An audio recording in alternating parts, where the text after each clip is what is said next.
गोष्ठी चल रही है। पिछली गोष्ठी में हम लोगों ने व्यवहाराभासी के प्रकरण पर गोष्ठी करी थी। इस बार की आप लोगों को पता है हमारी जो गोष्ठी है वह निश्चयाभासी मिथ्या दृष्टि के प्रकरण पर है। ठीक है, ये सातवां अधिकार इतना इंपॉर्टेंट क्यों है, इसको एक्सप्लेन करने के लिए टोडरमल जी स्वयं ही सातवें अधिकार के प्रारंभ में लिखते हैं, अब जो जीव जैन है, जिन आज्ञा को मानते हैं और उनके मिथ्यात्व रहता है, उसका वर्णन करते हैं। क्यों करते हैं? क्योंकि इस मिथ्यात्व बैरी का अंश भी बुरा है। बहुत अच्छी आपने एक बड़े से गंज में भर के बहुत सारी अच्छी स्वादिष्ट खीर बनाई और उसमें मैं एक बूंद जहर डाल दूं तो खाओगे कि नहीं खाओगे? नहीं खाएंगे। उसी प्रकार कह रहे हैं जो जीव जैन है, जिनेंद्र भगवान की आज्ञा को स्वीकार करता है वे जीव, लेकिन फिर भी जो उसको अंश मात्र भी यदि मिथ्यात्व रह जाता है तो भी वह गलत है, बुरा है, अकल्याणकारी है, और उसका ही वर्णन यहाँ पर सातवें अधिकार में करेंगे। जब गुरुदेव श्री को यह सातवां मोक्षमा प्रकाशक जी प्राप्त हुआ था और उन्होंने सातवां अधिकार पढ़ा था तो उन्होंने अपने पास हूबहू पूरा सातवां अधिकार लिख के रख लिया था। इतना जरूरी है ये प्रकरण। ठीक है, तो इस सातवें अधिकार के निश्चयाभासी प्रकरण पर हमारी चर्चा चलेगी। इस अधिकार में आपको टोडरमल जी की चिंतन की गहराइयां पता लगेंगी। क्यों? क्योंकि बाकी सब अधिकारों में जो वर्णन है वो यहाँ वहां किसी ना किसी ग्रंथ में आया है। ठीक है, लेकिन यहाँ पर सातवें अधिकार में जो मुख्य रूप से चर्चा अन्य अन्य मिथ्या दृष्टियों की आई है वो यूं तो पंचास्तिकाय ग्रंथ की टीका में आई है, लेकिन इससे विस्तार से इतने अच्छे प्रश्न उठाकर तर्क वितर्क उठाकर नहीं आई। तो ऐसी चर्चा को मौलिक मतलब चिंतन पूर्वक लिखना यह टोडरमल जी की एक अपूर्व शैली है और इसका आज हमें स्वाध्याय करना है, विचार करना है। ठीक है, तो सर्वप्रथम ही इस संगोष्ठी को एक मंगल में शुरुआत देने के लिए मैं निवेदन करना चाहूंगा मंगलार्थी आगम जी से, वो आए और मंगलमय मंगलाचरण कर कर इस गोष्ठी को भव्य शुरुआत में करतल ध्वनि से स्वागत करें आगम जी का। सभी हाथ जोड़ लेंगे। नमो अर्हन्तारं नमो सिद्धारं नमो आयर्याणं नमो वज्रायाणं नमो लोये सब सागुणं जिन बैन सुनत मोरी भूल भगी जिन बैन सुनत मोरी भूल भगी कर्म स्वभाव भाव चेतन को कर्म स्वभाव भाव चेतन को भिन्न पिछानन सुमति बिछानन सुमति जगी जिन बैन सुनत मोरी भूल भगी जिन बैन सुनत मोरी भूल भगी। बोली जिनवाणी माता की जय। बहुत सुंदर। जिन बैन सुनत मेरी भूल भगी, और यही हमारा उद्देश्य होना चाहिए, जो हम जिन बैन जिनवाणी सुन रहे हैं उससे हमारी भूलों का नाश हो। ठीक है, तो हमारी गलतियों को बताने के लिए और इस विषय में और भी जो बिंदु कवर नहीं हो पाते उनको विस्तार से समझाने के लिए हमें एक विषय की आवश्यकता होती है, और उस गरिमामय पद को उतने ही भली रूप से सुशोभित करने के लिए मैं निवेदन करना चाहूंगा आदरणीय मनोज पंडित जी से, वो आए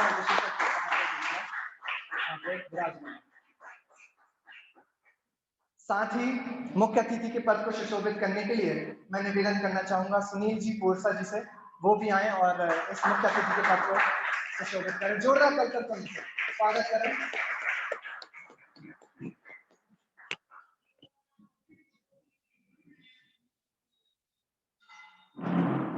चलिए, निश्चयाभासी मिथ्या दृष्टि, मैं आपको ग्रंथ से एक लाइन पढ़ के बताने वाला हूं और फिर आप लोग बताना उसमें गलत क्या है। ठीक है, टोडरमल जी की भाषा, उसका अभ्यास करने को अंतरंग में ऐसा चिंतन करता रहता है कि मैं सिद्ध समान शुद्ध हूं, केवल ज्ञान आदि सहित हूं, द्रव्य कर्म नौ कर्म रहित हूं, परमानंदमय हूं, जन्म मरण आदि दुख मेरे नहीं है, इत्यादि चिंतन करता है। इसमें क्या गलत बोला? ऐसा चिंतन करना गलत है क्या? ऐसा चिंतन करना गलत है क्या? हाँ या ना? बोलिए बोलिए, ऐसा चिंतन करना गलत है क्या? गलत है। फिर समय सार आदि में ऐसा ही चिंतन करने का उपदेश क्यों दिया गया है? ठीक है, तो ये प्रश्न एक हमारे सामने सहज खड़ा हो जाता है। उसको समझने के लिए हमें सर्वप्रथम निश्चयाभासी मिथ्या दृष्टि का स्वरूप समझना पड़ेगा। और इस निश्चयाभासी मिथ्या दृष्टि का स्वरूप सर्वप्रथम हमें समझाने आ रहे हैं मंगलारती पीयूष जी। जोरदार करतल ध्वनि से मंगलारती पीयूष जी का स्वागत है।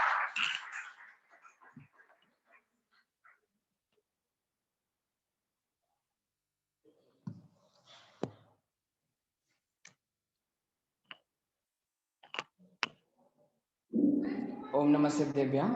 जैसा कि आपको सर्वविदित ही है कि मोक्ष प्रकाशक की गोष्ठी की श्रृंखला में आज 7वें अधिकार जैन मिथ्या दृष्टि के स्वरूप में मेरा विषय निश्चयाभासी का सामान्य स्वरूप है। निश्चयाभासी मिथ्या दृष्टि का सामान्य स्वरूप है। तो निश्चयाभासी मिथ्या दृष्टि, हमें सर्वप्रथम इस शीर्षक को परिभाषित करते हैं। अभेद निश्चय और भ्रम यानी किसी भी चीज का अंश मात्र का ज्ञान होना, आधा ज्ञान होना, पूर्ण ज्ञान ना हो, गलत ज्ञान होना, वह आभास होता है। तो यहाँ निश्चयाभास और मिथ्या दृष्टि यानी उल्टी दृष्टि होना, विपरीत दृष्टि होना। तो यहाँ पे निश्चयाभासी मिथ्या दृष्टि। अब यही बताता हूँ कि यहाँ पे जो भी टोडामल जी के बीच में वार्तालाप होंगे, जो भी प्रश्न करेंगे, जो भी आगे से प्रश्न करेगा, वह जीव अज्ञानी जीव नहीं है, वह जीव स्वाध्यायी जीव है। पर अपने निश्चय ने की मुख्यता से वह स्वच्छंद हो चुका है और अनेक में भूल करता है। तो सर्वप्रथम वह भूल यह करता है कि वह अपने आप को सिद्ध समान मान लेता है, जो भैया ने अभी बताया। तो वह सिद्ध समान मान लेता है, इसमें गलत बात तो कुछ है नहीं। समय सार में बोला है सिद्ध समान सदापद मेरो। भक्ति भी आती है, एक भक्ति आती है, मैं यहाँ पे गा के सुनाऊंगा थोड़ी सी। सोचो जरा कहता क्या है जैन धर्म, बड़ी मुश्किल से पाया है मानव जन्म। सिद्ध सी सभी आते माँ, सिद्ध सी सभी आते माँ। क्या गलत है इसमें? सिद्ध सी सभी आत्मा। योगसार में 22वीं गाथा में भी बताया गया है। परमात्मा प्रकाश में कहते हैं कि अगर तुम अपने आप को परमात्मा से कम स्वीकार करते हो तो तुम अपराधी हो। तो इसमें गलत क्या है? तो यहाँ पे टोडामल जी बताते हैं कि जैन धर्म में स्याद्वाद अनेकांतमयी है। यहाँ पे कोई भी बात, कोई भी चीज को हम यहाँ से देखेंगे तो अलग अलग एंगल से अलग अलग देखेगी। तो हर एक चीज का बात करने का दृष्टिकोण अलग है।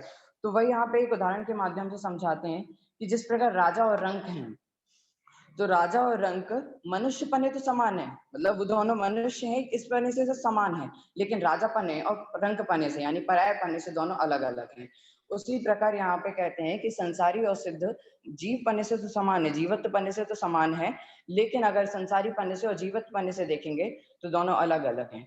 दूसरी बात वह ये कहते हैं कि अगर सिद्ध को अगर पर्याय दृष्टि से ही सभी को समान कह दिया जाए, अगर सिद्ध को मतलब सभी संसारियों को अगर सिद्ध कह दिया जाए पर्याय दृष्टि से, तो फिर संसार दशा क्यों बनाई गई है?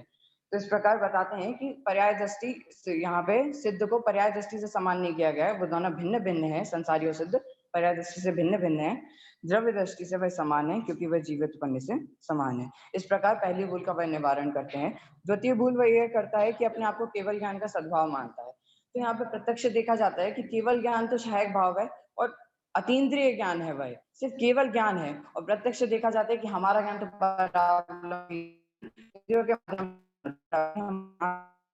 कर दिया है, तो हम देख सकते हैं ना, सुन सकते हैं ना, सुन सकते हैं। तो इस प्रकार हमारा ज्ञान तो इंद्रियों के ऊपर आश्रित है। तो प्रत्यक्ष देखा जाता है कि यह ज्ञान केवल ज्ञान नहीं है। तो वह एक जीव यह कहता है कि शास्त्रों में कहा है, यह जीव बुद्धू नहीं है, अज्ञानी नहीं है। तो वह कहता है शास्त्रों में कहा है कि सभी जीव को केवल ज्ञान है। तो वहाँ टोडामल जी कहते हैं कि शास्त्रों में जो 47 शक्तियां होती है उसमें 10वीं नंबर की शक्ति होती है सर्वज्ञ शक्ति। सर्वज्ञ शक्ति यानी केवल ज्ञान शक्ति के अनुसार उसे कहा है कि हर आत्मा में, हर जीव में केवल ज्ञान शक्ति है, वह केवल ज्ञान प्रकट कर सकता है। इस प्रकार यहाँ पे बताते हैं। फिर कहता है वह कि आत्मा के हर प्रदेशों में केवल ज्ञान आदि गुण है, मतलब केवल ज्ञान आदि इसका सद्भाव है और कर्मों के आवरण आ जाने से वह प्रकाशित नहीं हो पाते, यानी सामने नहीं आ पाते हैं। तो वह ये बताते हैं, डोडामल जी से यही बताते हैं कि जो प्रकार केवल ज्ञान ऐसा ज्ञान है जो वज्रपटल के आ जाने पर भी वस्तु को जानने में आता है, वज्रपटल के आ जाने पर भी वस्तु जानने में आती है, तो कर्म परमाणुओं का क्या है फिर वो? तो आगे इस प्रकार ही बताते हुए वह कहते हैं, आगे एक उदाहरण के माध्यम से मतलब इसको पूरा मतलब एक वो करते हैं, वो कहते हैं एक छोटा सा उदाहरण कि इस जीव में केवल ज्ञान है लेकिन उसकी अवस्था अभी अभाव में है। एक उदाहरण दे देते हैं कि पुद्गल आदि की वर्णादिक जो हरित पीत आदि अवस्थाएं होती हैं, जो रंग होते हैं, तो अगर अभी हरित है तो पीत का अभी अभाव है। जो अवस्था वर्तमान में है उसके आने वाली अवस्था इसी प्रकार चैतन्य गुण जो है उसमें मति शुद्ध ज्ञान आदि अवस्थाएं, जैसे अभी हमारे में मति शुद्ध ज्ञान आदि अवस्थाएं, तो केवल ज्ञान आदि अवस्था का अभी अभाव है। वह प्रकट, हमारे अंदर शक्ति जरूर है लेकिन वह प्रकट बाद में होगी, इस प्रकार बताते हैं। और इसको छुड़ाने के लिए एक उदाहरण देते हैं जल का, कि जिस प्रकार जल को गर्म, जल अग्नि का निमित्त पाके गर्म होता है और जल का स्वभाव शीतल है। अगर कोई जीव वो गर्म जल को शीतल स्वभाव मान के पी जाए तो वो जलेगा, क्योंकि उसने गलत करी, उसने उल्टी मान्यता करी है। उसी प्रकार यहाँ पे कहते हैं कि अभी हमारा स्वभाव मति शुद्ध ज्ञान आदि है, अगर हम उसको केवल ज्ञान आदि का सद्भाव मान के अगर उसको मानेंगे तो हम दुखी होंगे, मिथ्या दर्शन आदि के पीड़ित होंगे। इस प्रकार वह बताते हैं कि केवल ज्ञान आदि का सद्भाव नहीं है। यह दूसरी भूल का वह निवारण करते हैं। तीसरी भूल वह यह करता है कि रागादि भावों को कर्ता स्वयं को नहीं मानता है। जो रागादि भाव होते हैं, या रागादि भावों को हम ऐसा देखें कि सिर्फ राग मोह राग द्वेष नहीं, मोह राग द्वेष के साथ यहाँ पे हमें 25 कषाय आदि जितने भी विकारी विभाव परिणाम आते हैं उन सभी को हमें यहाँ पे गर्वित करना है। तो वह कहते हैं कि रागादि भावों को स्वयं का कर्ता नहीं मानता है। तो प्रत्यक्ष देखा जाता है कि हम रागादि भाव करते हैं, माता पिता से लगाव होना, पुत्र बेटी आदि सबसे लगाव होना, तो ये तो प्रत्यक्ष देखा जाता है। उसके आगे कहते हैं कि अगर स्वयं को कर्ता नहीं मानता है, जीव को कर्ता नहीं मान रहा है यानी पुद्गल को, तो अगर पुद्गल को कर्ता मान रहा है तो इसको मारने से इसको वो होना चाहिए, क्रोध होना चाहिए, क्योंकि क्रोध भी तो एक विभाव परिणाम है। तो इसको क्रोध होना चाहिए क्योंकि इसका भी परिणाम अगर जीव को नहीं मान रहा है तो पुद्गल को होना चाहिए। लेकिन यहाँ पे तो ऐसा कुछ देखा नहीं जाता, ये असंभव है। इस प्रकार प्रत्यक्ष देखा जाता है कि यह पुद्गल भी पुद्गल भी रागादि भावों का कर्ता नहीं है, यानी आत्मा ही आराधि भावों का करता है। समय सार कलश 203 के माध्यम से वह एक उदाहरण देते टोडरमल जी, कि अगर यहाँ पे रागादि भावों का करता हमने पुद्गल का तो ठहरा दिया गलत। अब वह कहते हैं कि अगर आत्मा और जीव और पुद्गल दोनों अगर करता हो तो हर कार्य का, यहाँ पे पहली बात तो ये बताते हैं कि कोई भी कार्य होता है, रागादि भाव एक कार्य है, कर्म है, और हर कर्म का कोई ना कोई कर्ता होता है। ये हमने कारकों आदि में भी पढ़ा है कि हर कर्म का कोई ना कोई कर्ता होता है। तो वह उसमें ये बताते हैं कि जीव और अगर पुद्गल, कोई भी अगर जीव और पुद्गल कर्ता होते हैं रागादि भावों के, तो इनको फल भी मिलना चाहिए। कोई भी कार्य करते फल मिलता है, पेपर देने जाते हैं तो परीक्षा तो आती है, परिणाम तो आता ही है। तो उस प्रकार यहाँ पे कहते हैं कि उसी प्रकार हर किसी का फल होता है, लेकिन फल तो सिर्फ है ना जीव को ही देखने मिलता है, सुख दुख आदि तो जीव ही भोगता है, पुद्गल तो भोगता हुआ देखा नहीं जाता, ये तो असंभव है। इस प्रकार ये इसको भी गलत ठहराते हैं। वह आगे कहते हैं कि कर्म परमाणु निमित्त है रागादि भावों के, तो कर्म परमाणु भी अचेतन है यानी पुद्गल है, तो वह भी पुद्गल है जिसका हम पूर्व में इसका निवारण कर चुके हैं। तो इस प्रकार यहाँ पे रागादि भाव जीव के ही कहलाते हैं, जीव की कर्ता कहलाता है, जीव ही उनका कर्ता कहलाता है। अब यह जीव अपनी बात नहीं मान रहा है, वह बस इतना चाहता है कि मेरी बात जो सिद्ध है, मेरी बात जो है वह सिद्ध होनी चाहिए। तो वह फिर से प्रश्न करता है कि यह जीव रागादि भावों को निमित्त कर्म को ही मान अपने आप को अकर्ता मानता है, कर्म को निमित्त मानता है। वह कहता है कि मैंने नहीं करा, सब कर्मों के द्वारा हो रहा है, इससे अपने आप को वो अकर्ता मान लेता है। अब खुद को अकर्ता मान रहा है, खुद पीछे हो रहा है, अपने आप को सेफ साइड पे ले रहा है, तो फिर वो उद्यम भी नहीं करेगा उसको नाश करने का, कुछ करेगा भी नहीं मिटाने के लिए। तो वह उसे उसकी मिथ्या भ्रांति हटाने के लिए कहते हैं कि समय सार कलिश के वहां से रेफरेंस लेते हुए पंडित टोडरमल जी कहते हैं कि ऐसे जीव को मोह नदी कभी पार नहीं होगी, वह मोह को कभी नहीं जीत पाएगा। और आगे सर्व विशुद्ध ज्ञान अधिकार में कहते हैं कि सांख्य मत, ऐसे जीव को सांख्य मति कहा है। आगे वह एक प्रश्न करता है कि वर्णादिक एवं रागादिक भाव हैं, वे सभी आत्मा से भिन्न हैं। वर्णादिक एवं रागादिक भाव जो हैं वह सब आत्मा से भिन्न हैं। तो वह उसका निवारण इस प्रकार करते हैं कि रागादि भाव परद्रव्य से निमित्त से औपाधिक भाव होते हैं, रागादि भाव है वह पर के निमित्त से औपाधिक भाव होते हैं, और यह जीव उन्हें अपना स्वभाव मानता है। और स्वभाव मानेगा तो बुरा कैसे मानेगा, कोई चीज मेरी स्वभाव है तो सब बुरा कैसे जानेगा, बुरा नहीं जानेगा तो नाश करने का प्रयास भी नहीं करेगा, नाश करने का प्रयास भी नहीं करेगा तो आत्मानुभव यानी उसकी श्रद्धान विपरीत हो जाएगा। तो वह यह बताते हैं कि उसे छुड़ाने के लिए स्वभाव की अपेक्षा से रागादि को भिन्न कहा है। उसके स्वभाव की अपेक्षा से उसे रागादि को छुड़ाने के लिए भिन्न कहा है और निमित्त की मुख्यता से उसे पुद्गल में कहा है। ये पूरी बात जो रागादि भावों की है, उनको समराइज करते हुए वे ऐसा कहते हैं, एक उदाहरण देते हैं कि जिस प्रकार वैद्य को रोग को ठीक करना है, तो जब शरीर गर्म होता है तो वह ठंडे करने की दवा देते हैं, औषधि देते हैं, और जब शरीर ठंडा होता है तब उसे गर्म की, ताकि हमारा तापमान समान बना रहे। इस प्रकार ही वहां पे कहते हैं कि यहाँ पे दो प्रकार के जीव कहे गए हैं। वह कहते हैं कि रागादि को छुड़ाने चाहते हैं तो यहाँ पे दो प्रकार के जीव कहते हैं। एक तो वही जीव है, एक वही जीव है जो रागादि को पर का मानता है, खुद का नहीं मानता, दूसरों का पर का मानता है। तो उसे उपादान कारण की मुख्यता से यह श्रद्धान किया जाता है कि रागादि भाव तेरे हैं, ताकि तू उनको नाश करने का उद्यम करे। इस प्रकार उसे यह बताया जाता है। और दूसरी बात वहां पे यह दूसरा जीव वह है, उसे वह यह मानता है कि रागादि भाव पर अपने हैं, स्वयं के हैं। तो वो रागादि भाव स्वयं का मानता है, तो स्वयं को जो अगर मानेगा तो नाश कैसे करेगा उनका। तो नाश करने के लिए उसे यह शिक्षा दी जाती है, यह उपदेश दिया जाता है कि रागादि भाव पर के हैं निमित्त की मुख्यता से, निमित्त की मुख्यता से रागादि भाव पर के हैं, इसलिए उनको नाश कर। और इस प्रकार से वह समझाते हैं। अब हमने रागादि भावों का ऐसे नाम सुन सुन के आप लोग बहुत, तो यहाँ पे 4 तरीके के बिंदु खड़े हो गए हमारे पास। रागादि भाव जीव के भी हैं, रागादि भाव पुद्गल के भी हैं। रागादि भाव पुद्गल के भी नहीं है, रागादि भाव जीव के भी नहीं है। तो यहाँ पे बताते हैं कि इन चारों बातों में कोई ना कोई संबंध है। जैन धर्म निकांत से आत्मवाद में ही है, हर किसी में कोई ना कोई संबंध है, कारण है। तो वे बताते हैं रागादि भाव तादाद में क्षणिक तादाद में संबंध के कारण जीव के हैं, और रागादि भाव पुद्गल के इस प्रकार हैं क्योंकि वह पर के लक्ष्य से नहीं होते हैं। रागादि भाव पुद्गल के इसलिए हैं क्योंकि वह पर के लक्ष्य से नहीं होते। रागादि भाव जीव के इसलिए नहीं है क्योंकि वह स्वभाव नहीं है, रागादि भाव जीव के, जीव का स्वभाव नहीं है। और रागादि भाव पुद्गल के इसलिए नहीं है क्योंकि वह पुद्गल से उत्पन्न नहीं होते हैं। इस प्रकार 4 बिंदुओं को हमने समझा। अब वह जीव यह प्रश्न करता है कि ये रागादि भाव कर्म के उदय से तो है, कर्म के उदय से तो होते हैं, जब तक कर्मों का उदय रहेगा तब तक रागादि भाव दूर नहीं होंगे। वह ये कहते हैं कि कर्मों का उदय तो रहेगा ही रहेगा, तो ये सब कर्म के उदय से ही हो रहे हैं, कर्म को तब जितना भी प्रयास करेंगे हम रागादि भाव को मिटाने का, सब कुछ करने का, तो वैसे फालतू क्या हमारा, हमारा ऐसा कुछ होना नहीं है। तो वहाँ एक बताते हैं कि कोई भी कार्य के अनेक कारण होते हैं, तो वहाँ बुद्धिपूर्वक और अबुद्धिपूर्वक कारण के माध्यम से वह बात एक उदाहरण देते हैं कि जिस प्रकार पुत्र आदि की प्राप्ति के लिए बुद्धिपूर्वक कारण तो यही होगा कि विवाह आदि कर लो, और अबुद्धिपूर्वक कारण यही होगा कि भवितव्यता है कि अगर भाई तुम्हारा होना होगा तो हो जाएगा, अथवा नहीं होगा। उसी प्रकार सिद्धांत को कहते, सिद्धांत की ओर आते हैं तो कहते हैं कि अगर तुम्हें है ना विवाह परिणाम अधिक हो, रागादि भावों को अगर मिटाना है तुम्हें, तो उसका बुद्धिपूर्वक कारण तो यही होगा तत्व विचार आदि करें, कि तत्वों के विचार करेंगे, मनन चिंतन स्वाध्याय आदि करेंगे तो हमारे मोहादि कर्म कम होंगे। और बुद्धिपूर्वक कारण यही होगा कि मोहादि कर्म स्वतः अपने आप कम हो जाएंगे, कि मोह कर्म को तो हम हटा नहीं सकते, कि मोह कर्म कर्म कर्म के ऊपर तो हमारा कुछ चलता नहीं है, तो कर्म तो स्वयं अपने आप कम होंगे तत्व विचार आदि करने से। यह हमारा अबुद्धिपूर्वक कारण हुआ। अब वहां पे एक मिनट,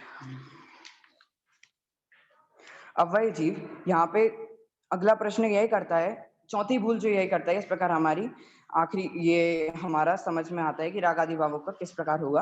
अब भाई चौथी भूल यही करता है कि कर्म नौकर्म का जो बंध होता है वो कर्म को निर्बंध मानता है, बंध से मुक्त मानता है। पर प्रत्यक्ष देखा जाता है कि कर्मों के निमित्त से, नाम कर्म के निमित्त से हमारे शरीर में झुर्रियां आ रही है, अंधे हो रहे हैं, कमाई दिखाई दे रहा है, चश्मा लगा रहे हैं आदि, कितनी कान में सुनाई कम दे रहा है, मशीन लगा रहे हैं, तो यह सब क्या प्रत्यक्ष दिखाई देता है हमें कि ये सब कर्म के निमित्त से हमें बंधन हो रहा है। लेकिन यह जीव अपने आप को निर्बंध मानता है और कर्म और नौकर्म को, मतलब कर्म और नौकर्म के संबंध से होते हुए भी आत्मा को निर्बंध मानता है। फिर वही जीव प्रश्न करता है कि शास्त्रों में आत्मा का कर्म और नौकर्म से भिन्न कहा गया है, अबद्ध स्पष्ट कहा गया है। समय सार की 14वीं गाथा में आता है अबद्ध स्पष्ट के बारे में, कमल के उदाहरण के माध्यम से वहां समझाते हैं। तो वह कहता है कि शास्त्रों में यानी समय सार, यहाँ पे जितने भी उसने जितने भी प्रश्न उठाए वो समय सार के माध्यम से, क्योंकि समय सार निश्चयभास को ज्यादा मुख्यता पे बताता है। तो वो कहता है कि शास्त्रों में आत्मा कर्म नौकर्म से भिन्न है, अबद्ध स्पष्ट है। तो वहां उसका ये कहते हैं कि जैन धर्म में अनेक प्रकार के संबंध है, वहां इसका निरूपण वह इस प्रकार करते हैं कि वहां तादात्म्य संबंध के कारण उसे वहां पे अलग बताया गया है। तादात्म्य संबंध वही होता है कि जिसको हम किसी चीज से अलग ना कर सके, जैसे पुद्गल को उसके वर्ण आदि गुणों से, और जो भी स्पर्शन रस गंध वर्ण आदि से अलग नहीं कर सकते हम। और शक्कर की मिठास हो गई, जब शक्कर अलग कर दें मिठास अलग कर दें, ऐसा तो हो नहीं सकता। तो वही तादात्म्य संबंध होता है, शक्कर और मिठास का जिस प्रकार तादात्म्य संबंध है, तो यहाँ पे उसी की तादात्म्य संबंध की मुख्यता से आत्मा कर्म का वो बताया गया है। संबंध और एक निमित्त नैमित्तिक संबंध होता है। निमित्त नैमित्तिक संबंध अगर तादात्म्य संबंध ना भी माने तो वह आखिरी में उसे पूरे समराइज करते हुए बताते हैं कि निमित्त नैमित्तिक संबंध तो मानेगा ही मानेगा, तो आत्मा का कर्म के साथ निमित्त नैमित्तिक संबंध है। कि हम भी देखते हैं कि कर्म के निमित्त से आत्मा को नरक आदि गति जाना 84 लाख योनियों में भ्रमण कर रहा है कर्म के कारण, कर्म के निमित्त के कारण। तो इस प्रकार हमारे सामने प्रत्यक्ष देखा जाता है। तो इस प्रकार यह उसका वह समाधान करते हैं। अब वह ये कहते हैं कि अब वह जीव कहता है कि अगर कोई कहे, योग सार की 87 दोहे के रेफरेंस से कहता है कि अगर कोई कहे बंधन मुक्ति के विकल्प से निसंदेह बनता है। अगर यहाँ पे ऐसा माने कि बंधन मुक्ति के जो विकल्प होते हैं कि मैं बंधन से छूट जाऊं, मुक्त हो जाऊं, और ऐसा विकल्प करने से भी, ऐसा अगर सोचेगा भी तो इससे निसंदेह बनता है। तो वह यहाँ पे यह बताते हैं कि यह जो बात करी गई है वह उस जीव के लिए करी गई है जो पर्याय दृष्टि से हर चीज को देखता है, द्रव्य दृष्टि से नहीं देखता है। क्योंकि द्रव्य दृष्टि से तो आत्मा हमेशा निर्बंध ही है, वह बंधन मुक्ति है, उसमें कोई बंधन नहीं है। लेकिन पर्याय दृष्टि से वह बंधा हुआ है। तो वह बताते हैं कि यह बात सिर्फ पर्याय दृष्टि से देखने वाले जीव के लिए ही बताई गई है। और वह कहते हैं कि अगर सर्वथा ही बंधन मुक्त जीव को कहा जाए तो फिर ऐसा क्यों कहते हैं कि जीव बंधा हुआ है, और जीव बंधा हुआ है तो उसको बंधन से मुक्त करने के लिए प्रयास भी क्यों करते हैं, आत्मानुभूति क्यों करते हैं, ये सब की तो फिर फालतू गया। तो हम बताते हैं कि द्रव्य दृष्टि से हमेशा एक रूप दशा है, द्रव्य दृष्टि हमेशा एक रूप दशा, यानी जो त्रिकाल हम है वह एक ही रूप दशा है। और पर्याय दृष्टि यानी जो अभी हमारी अवस्थाएं हैं वह पर्याय दृष्टि, वह अनेक अवस्थाएं, ऐसा मानने योग्य। द्रव्य दृष्टि हमेशा एक रूप अवस्था है और पर्याय दृष्टि जितनी भी अवस्थाएं हमारी आती जा रही हैं वह अनेक हैं। इस प्रकार यहाँ पे जानना। अब यहाँ पे चारों भूलों का वह निवारण करते हैं, ऐसी अनेक प्रकार से केवल निश्चय के अभिप्राय से विरुद्ध श्रद्धानादि है जीव करता है। अब वह आखिरी में यह बताते हैं कि हमने चारों भूल समझी और ऐसी अनेक प्रकार की भूलें हैं जो जीव ये करता है, निश्चयवासी मिथ्या दृष्टि। अब वह यह बताते हैं कि ये जन्माड़ी में नाना प्रकार की अपेक्षाएं आती हैं, नाना प्रकार की अपेक्षाओं को ये निश्चय नहीं की मुख्यता से अपने स्वच्छंद हो जाता है। अपने को बचाने के लिए मानादि का अपने पोषण जो रहता है, मान रहता है इसकी कि मैंने अभी तक जो पढ़ा है वो गलत कैसे हो सकता है, तो उसका ही पोषण करके स्वच्छंद होता है। तो वह बताते हैं कि जिनवाड़ी में सम्यक दर्शन ज्ञान चारित्र की एकता को मोक्ष मार्ग कहा गया है। लेकिन सम्यक दर्शन में तत्व विचार, सम्यक दर्शन ज्ञान में इसका तत्व विचार आदि का विचार नहीं है, इसे तत्व विचार आदि तो करता नहीं है। आगे अगर देखे तो चारित्र में तो राग आदि को दूर करने का इसका बिल्कुल उद्यम ही नहीं करता है। लेकिन आत्मानुभूति करनी है, अनुभव से ही सब कुछ होगा, अनुभव से ही आत्मानुभव से सब कुछ होगा, इसका सब कुछ है। सिद्ध समान से और उद्यम भी उसके लिए इसलिए नहीं करता है क्योंकि सिद्ध समान अपने आप को मानता है, केवल ज्ञान है मुझ में, अब कुछ करने को रहा ही नहीं है। अब सिद्ध समान है ही तो संसार दशा बनाई क्यों गई है, केवल ज्ञान तुझमें है तो मतिशुद्ध ज्ञान आदि ज्ञान किसके लिए है। तो यहाँ पे बताते हैं कि जन्म मरण आदि के दुख भी है तेरे पास, पर उनको मानते ही नहीं क्योंकि भैया सिद्ध समान हो तो दुख किस बात का। तो इन कुछ भूलों से ही हम है ना अपने आप को स्वच्छंद मानते हैं। इस प्रकार वह आगे बताते हैं, इस प्रकार वह जीव थोड़ा नम्र पड़ता है, अपने जितने भी जिसने कुतर्क करे थे उन सबसे नम्र पड़ता है। और वह सोचता है कि अगर यह सब मेरी बातें गलत है तो आप बताइए कि यहाँ पे शुद्ध चिंतन का उपदेश क्या है। वह आखिरी में पूछता है शुद्ध चिंतन का उपदेश क्या है। तो वह बताते हैं कि दो अपेक्षाओं से वहां पे कथन करते हैं, एक द्रव्य अपेक्षा शुद्धता होती है, एक पर्याय अपेक्षा शुद्धता होती है। द्रव्य अपेक्षा शुद्धता तो यह होती है कि परद्रव्य से भिन्न बना और स्वभाव, मतलब जो अपने स्वभाव है उससे अभिन्न बना, वह द्रव्य अपेक्षा शुद्ध बना है। और पर्याय अपेक्षा शुद्ध बना वह है कि औपाधिक भावों का अभाव होना, वह पर्याय पने से अशुद्ध बना है, शुद्ध बना है। अब वहां पे वह जीव यह पूछता है कि अब आपने दो अपेक्षाएं बताई है, द्रव्य अपेक्षा शुद्ध बना और पर्याय अपेक्षा शुद्ध बना, अब इन दोनों में से आश्रय करने कौन सी योग है। तो वह यह बताते हैं कि द्रव्य अपेक्षा शुद्ध बना ही आश्रय करने योग्य, क्योंकि पर्याय अपेक्षा शुद्ध बना तो सिर्फ जानने योग्य है, वह सिर्फ जानने योग्य क्योंकि वह अशुद्ध है। इस प्रकार वह बताते हैं। अब वह कहते हैं आखिरी में समय सार की 6वीं गाथा का रेफरेंस लेते हुए, 73वीं गाथा का रेफरेंस लेते हुए एकदम अंतिम में इस प्रकार बताते हैं कि यहाँ 6वीं गाथा और 73वीं गाथा के द्रव्य अपेक्षा से शुद्धता वही है जो त्रैकालिक स्वभाव है उसको स्वीकार करे तो यथार्थ है, और वर्तमान पर्याय की अवस्थाओं में अगर पड़ा रहे तो वह अज्ञानता है। इस प्रकार द्रव्य अपेक्षा की शुद्धता का ही चिंतन करके हमें सम्यक दर्शन प्राप्त हो सकता है। और पर्याय अवस्था में जो अशुद्धता की स्वीकृति है, पर्याय अपेक्षा में जो है अशुद्धता होती है हमारी, जो अभी हमारी जो पर्याय है इसकी अपेक्षा में जो अशुद्धता है, इसका स्वीकार करना कि हमारे अंदर अशुद्धता है, और इसका अगर स्वीकार करेंगे तो ही हम इसका नाश करने का उद्यम कर पाएंगे। और द्रव्य स्वभाव करने पर दृष्टि दृष्टि द्रव्य स्वभाव पर करनी, पर्याय अपेक्षा में हमारे अंदर अशुद्धता है, इसको स्वीकार करना, और दृष्टि हमारी द्रव्य स्वभाव पे करना कि हमारा स्वभाव ही हमारा पूर्ण उपाधि है। इस प्रकार ऐसा दृष्टि करने से ही हमें सम्यक दर्शन प्रकट होगा और निश्चयभासी मिथ्या दृष्टि से निवारण होगा और मिथ्या दृष्टि से मुक्त होगा, मिथ्या ज्ञान से मुक्त होगा। इस प्रकार टोडरमल जी बताते हैं। इसी प्रकार निश्चयभासी मिथ्या दृष्टि का समावेश है।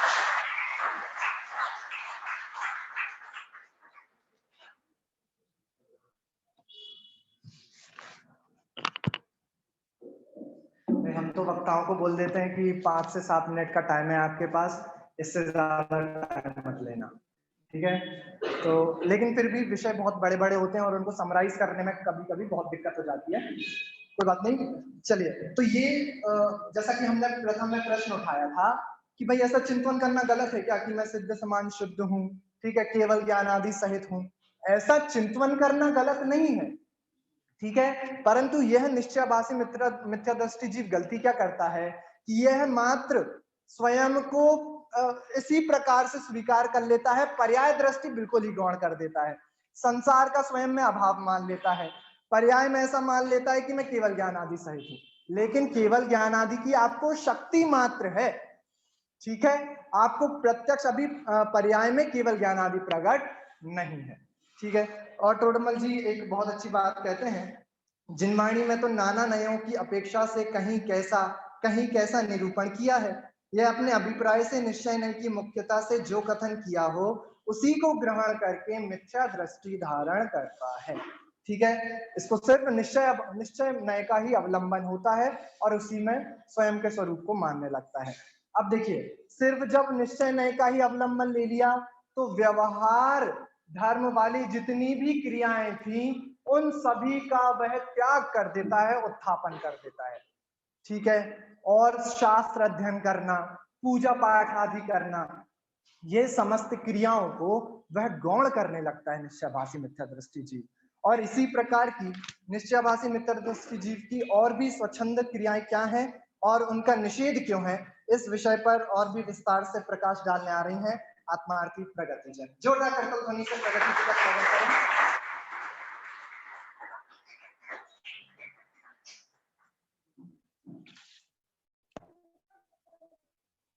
नमस्ते दिव्या।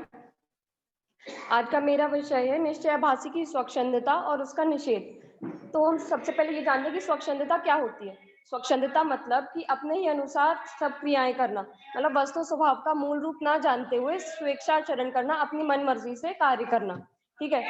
तो पंडित जी इसमें निश्चयभासी की कुछ स्वच्छंदताओं का निषेध करते हैं। तो स्वच्छंदताएं वो क्या करता है कि एक पहला वो शास्त्र अभ्यास को निरर्थक मानता है, दूसरा द्रव्य आदि गुणस्थान आदि के विचार को विकल्प बताता है, और तपश्चरण को वृथा क्लेश मानता है, व्रत आदि धारण करने को बंधन में पड़ना मानता है, और पूजन आदि कार्यों को शुभाशुभ जानकर हे मानता है, मतलब इन सब क्रियाओं को वो नहीं करना चाहता। जैसा कि अभी हमारे पीयूष भाई ने बताया कि वह अपने आप को सिद्ध समान शुद्ध मानता है, तो वह यह सारी क्रियाओं को गौण कर देता है, ठीक है। तो पंडित टोडरमल जी इसकी इन सारी मान्यताओं का निषेध करते हैं। कैसे? तो पंडित जी कहते हैं कि यदि शास्त्राभ्यास निरर्थक है तो मुनियों के तो मात्र सिर्फ 2 ही कार्य हैं, अध्ययन और ध्यान। तो ध्यान में हमेशा तो मन लगता नहीं है, तो वे क्या करेंगे? अध्ययन करेंगे, ठीक है। तो शास्त्राभ्यास द्वारा तत्वों के विशेष जानने से आत्मा में निर्मलता होती है, आत्मा में निर्मलता आती है, और निर्मलता आती है तो क्या होगा? उससे कषाय बंद होंगी और वीतराग भाव में वृद्धि होगी। और हमारे शास्त्र तो कैसे हैं कि वीतरागता की पोषक की जिनवाणी कहलाती है, क्या है मुक्ति का मार्ग निरंतर हमको जो बतलाती है। तो जो चीज, जो शास्त्र हमारे वीतरागता को पोषक कर रहे हैं, वीतरागता का पोषण कर रहे हैं, मुक्ति मार्ग बतला रहे हैं, वो निरर्थक कैसे हुए? तो पंडित जी इसकी ये मान्यता का निषेध करते हैं। और अब ये क्या कहता है कि बस जिन शास्त्रों में अध्यात्म का उपदेश है उसको तो हम जानते हैं, बाकी सबको हमारे जानने से कोई मतलब नहीं है, सब व्यर्थ है, ठीक है। तो अब ये पंडित जी कहते हैं कि अगर तू अपने आप को सम्यक दृष्टि मानता है, अगर तुझे सच्ची दृष्टि हो गई है, तो तू, अब तुझे सच्ची दृष्टि तो हो गई है, तो अब इस उपयोग को निरंतर अपनी मंद कषाय रखने के लिए तुझे इन शास्त्रों का अध्ययन करना पड़ेगा। यदि तू नहीं करेगा तू राग द्वेष करेगा, ठीक है। तो अपने उपयोग को मंद कषाय रूप रखने के लिए तुझे अन्य शास्त्रों का अध्ययन करना ही पड़ेगा। और अपने 4 अनियोग है, द्रव्यानुयोग, कर्णानुयोग, चरणानुयोग, प्रथमानुयोग। तो ये सब द्रव्यानुयोग पढ़कर ही स्वच्छंद हो गया। इसमें अपने मतलब की बात निकाल ली और बाकी सबका गौण कर दिया। तो जिसको अन्य शास्त्रों से रुचि नहीं है, उसको अध्यात्म की रुचि सच्ची है ही नहीं। जैसे किसी को विषयासक्तपना है, तो वो विषयासक्त पुरुषों की कथा जानेगा, उनके विषय के विषय को भी जानेगा और जितने भी उनसे रिलेटेड सब चीजों को वो जान लेगा, जो साधन होंगे उनको भी जानेगा। तो उसी प्रकार जिसको आत्मरुचि है, जिसको सच्ची आत्मरुचि है, वह अध्यात्म के धारक तीर्थंकरों आदि की कथा जानेगा, उनसे उनके विशेष जानने के लिए गुणस्थान आदि को भी जानेगा, आत्माचरण के लिए व्रत आदि साधन है उन्हें भी जानेगा। इसीलिए चारों ही अनियोग कार्यकारी हैं। अब वो फिर तर्क करता है कि अब द्रव्य गुणस्थान आदि के विचार को विकल्प बताता है। इसकी दूसरी भूल है कि द्रव्य गुणस्थान आदि के विचार को विकल्प बताता है। तो विकल्प तो है, बात तो सही है कि द्रव्य गुणस्थान आदि विकल्प है, परंतु कब कि जब ये निर्विकल्प दशा हमें प्राप्त हो गई हो तब ये सब विकल्प आदि हैं। तो हमारी निर्विकल्प दशा तो हमेशा रहती नहीं है। निर्विकल्प दशा उत्कृष्ट मात्र हमारी छद्मस दशा में अंतर्मुहूर्त तक रहती है, तो हमेशा तो निर्विकल्प दशा रहती नहीं है। अब जब तू विकल्प दशा में रहेगा, तब तुझे ये द्रव्य गुणस्थान आदि में अपना मन लगाना ही पड़ेगा, क्योंकि अगर तू उस तरफ मन नहीं लगाएगा तो तेरा मन कहाँ जाएगा, राग द्वेष में ही जाएगा, और वो उचित नहीं है। इसीलिए सभी शास्त्रों का अध्ययन जरूरी है। परंतु ऐसा भी नहीं है कि शास्त्र पढ़ने से ही ज्ञान होता है। अगर ऐसा होता तो शास्त्र पढ़ने से आत्मा में निर्मलता आती, ज्यादा शास्त्र पढ़ने से आत्मा में ज्यादा निर्मलता आती, परंतु ऐसा तो है नहीं। आत्मा के आश्रय से ही ज्ञान बढ़ता है, शास्त्राभ्यास तो इसमें निमित्त मात्र है। अब फिर वह अपना तर्क रखता है कि शास्त्रों में ऐसा उपदेश है कि प्रयोजनभूत थोड़ा ही जानना कार्यकारी है, इसलिए बहुत विकल्प किस लिए करें कि हम थोड़ा बहुत ही जान लेंगे, मैं आत्मा हूँ इतना बस जान लेंगे, इसीलिए बहुत विकल्प मैं किस लिए करूं। तो पंडित जी कहते हैं कि जो जीव अन्य बहुत जानते हैं, प्रयोजनभूत नहीं जानते, या जिनकी थोड़ा ही जानने की शक्ति है, जैसे हमारे आगम में उदाहरण आता है कि शिवभूति मुनिराज को ज्यादा जानने की शक्ति नहीं थी, उन्हें मात्र उन्हें कुछ भी याद नहीं होता था, तो उन्हें क्या जाना, दाल और छिलके को भिन्न भिन्न जान लिया, मतलब उससे 100 पर का वेद विज्ञान कर लिया, तो उनका आत्मज्ञान हो गया। ठीक है, तो ये उपदेश सिर्फ उनको दिया गया या जिनकी ज्यादा शक्ति नहीं है जानने की, या फिर जो बहुत जानते हैं प्रयोजनभूत को नहीं जानते, ये उपदेश उनके लिए दिया गया है। परंतु ये उपदेश उनके लिए नहीं दिया कि जिनकी ज्यादा जानने की शक्ति, अगर वो ज्यादा जान लेगा शास्त्रों को तो कुछ बुरा तो होगा नहीं। और शास्त्रों में ऐसा कहा है कि सामान्य शास्त्र तो नूनम विशेषो बलवान भवेत्, मतलब कि सामान्य शास्त्र से विशेष बलवान है, विशेष से ही अच्छी तरह निर्णय होता है। जैसे कोई ट्रेन पकड़ने के लिए भाग रहा है व्यक्ति और उसके जूते में कुछ घुस जाता है, अभी उसको नहीं पता क्या घुसा है, पर जब वो ट्रेन पकड़ लेता है फिर वह शांति से देखता है कि मेरे जूते में क्या है, फिर वो देखता है कांच है, फिर उसको निकाल के फेंक देता है। ठीक है, तो उसने जब विशेष जाना तभी तो उसको निर्णय हुआ कि कांच है और वो उसको उठा के फेंक देता है। तो ऐसे ही संक्षेप शास्त्र ज्ञान से चारों नियोगों का विशेष ज्ञान बलवान है, संक्षेप जानने मात्र से हमारी कुछ सिद्धि नहीं होगी। अब वो और तर्क रखता है कि तपश्चरण को वृथा क्लेश ठहराता है। तो पंडित जी इसका निषेध करते हुए कहते हैं कि मोक्ष मार्गी होने पर संसारी जीवों से एकदम विपरीत परिणति चाहिए। कैसे कि किसी को कन्याकुमारी जाना हो, वो मध्य प्रदेश में रहता हो, तो यदि वह जम्मू कश्मीर की तरफ अपने कदम बढ़ाएगा तो क्या कभी कन्याकुमारी पहुंच पाएगा? नहीं ना। तो उसको अपनी दिशा क्या जम्मू कश्मीर से एकदम विपरीत रखनी पड़ेगी, कन्याकुमारी की तरफ रखनी पड़ेगी, तभी वो वहां पहुंच पाएगा। तो ऐसे ही जिनकी आत्मरुचि सच्ची है, ये ज्ञानियों की एकदम संसारी से विपरीत दशा होती है। संसारियों को इष्ट अनिष्ट सामग्री से राग द्वेष होता है और मोक्ष मार्गी को राग द्वेष होता नहीं है। तो मोक्ष मार्गी को अनशनादि व्रत अंगीकार करता है, मोक्ष मार्गी जो है वो अनशनादि व्रत अंगीकार करता है, परंतु ये जो है ये अनशनादि से द्वेष रखता है, ये इनको वृथा क्लेश मानता है। इसीलिए जब यह क्लेश हुआ तो भोजन आदि से स्वयं भी इसको राग हुआ, भाई अनशन आदि उसने ठुकरा दिया कि अनशन आदि मुझे नहीं करना, तो भोजन आदि से इसको स्वयं भी राग हुआ, और राग हुआ ऐसी परिणति तो किसकी, संसारियों के होती है, मिथ्या दृष्टियों के होती है, और वह अज्ञानी हुआ।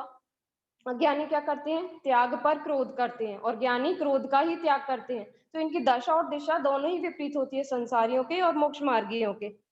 अब वह प्रश्न करता है कि हमारी परिणाम शुद्ध है, बाह्य त्याग नहीं किया तो नहीं किया, और थोड़ा बहुत बाह्य त्याग किया भी हमने, तो त्याग से परिणामों को रोका और बाह्य हिंसादिक भी कम करी, परंतु हमको प्रतिज्ञा नहीं लेना। प्रतिज्ञा से बंधन होता है, हमको बंधन में नहीं बंधना, इसीलिए वह प्रतिज्ञा रूप व्रत अंगीकार नहीं करना चाहता। तो अब कहते हैं कि कार्य का बंधन हुए बिना परिणाम कैसे रुकेंगे? किसी ने रात्रि भोजन का त्याग नहीं किया है, मतलब उसके घर में नहीं खाते कोई, तो वो भी नहीं खाता, पर उसका त्याग नहीं है रात्रि भोजन का। तो अब वह अपने मित्र की शादी में जाता है और सारे उसके मित्र खा रहे होते हैं रात में, तो उससे भी उसको फोर्स करते हैं कि तुम भी खा लो, रात में क्या है, तो वो भी खा लेता है। यदि उस जीव की प्रतिज्ञा होती तो क्या वह खाता?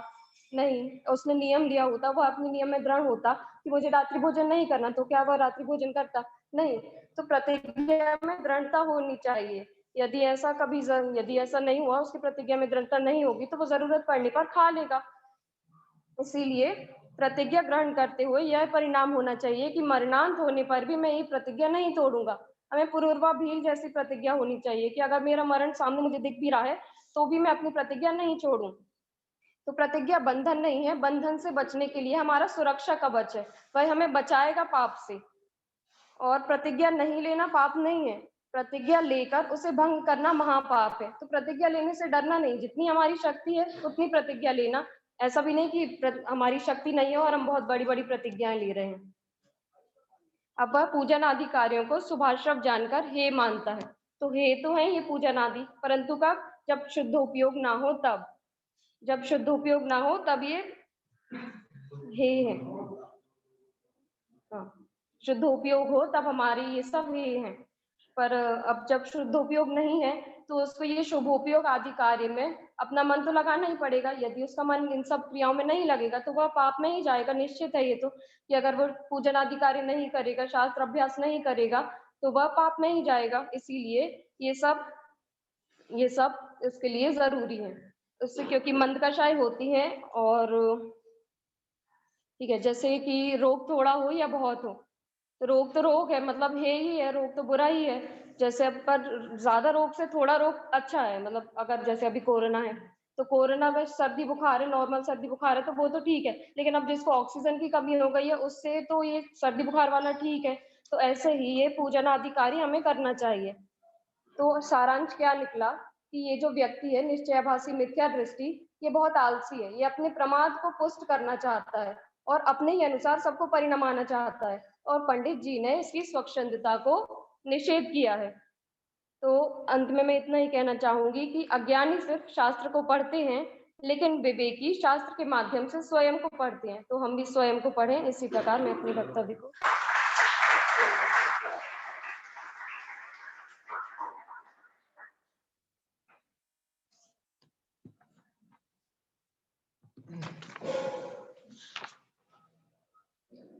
मुझे उम्मीद है कि आप सभी लोग ध्यान से सुन रहे होंगे, क्योंकि आज हमारे वक्ता सिर्फ 3 ही है, इसलिए लास्ट में आप लोगों से प्रश्न होने वाले हैं तीनों टॉपिक से। ठीक है, तो इसलिए बीच में बता दिया है, ध्यान से आप लोग सुन रहे होंगे, प्रश्नों के उत्तर आप लोगों को देंगे।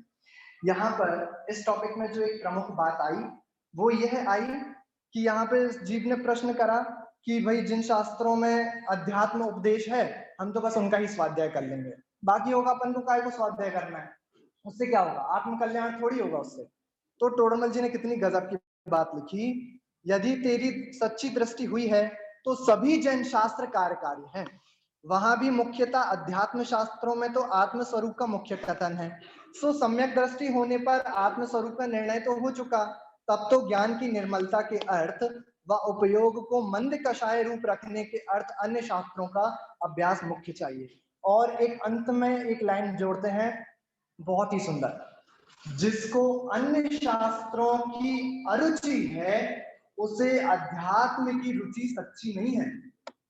अगर तुम ऐसा हो कि तुम्हें सिर्फ द्रव्यान्यों का पक्षपात हो गया है, तो तुम्हें बाकी अनियोगों की भी कोई तुम्हें सच्ची रुचि नहीं है, तुम्हें द्रव्यान्यों की भी सच्ची रुचि नहीं है, ऐसा टोडरमल जी लिख रहे हैं। ठीक है, तो अपने परिणामों की अपेक्षा से हमें जैसे भी अनियोग का स्वाध्याय हो हमें करना चाहिए। ठीक है, यहाँ पे कही, और प्रगति जी ने बहुत ही सुंदर तरीके से सारे विषय को कवर किया। जब आप ग्रंथ खोलकर देखेंगे तो ये 7-8 पेजेस का टॉपिक है, और इतने कम समय में इतने बढ़िया तरीके से उन्होंने इस पूरे विषय को कवर किया। एक बार फिर से तालियां बनती हैं। चलिए आज का हमारा अंतिम टॉपिक और निश्चयाभासी का भी अंतिम टॉपिक, जिसमें वह निश्चयाभासी जीव किस किस प्रकार की कुचेष्टाएं करने लगता है, कुप्रवृत्तियां उसके अंदर जो जन्म ले लेती हैं, उनके बारे में विशेष प्रकाश डालने के लिए आ रहे हैं आत्मार्थी मुक्ति जी। जोरदार करतल ध्वनि से मुक्ति जी का स्वागत करते हैं।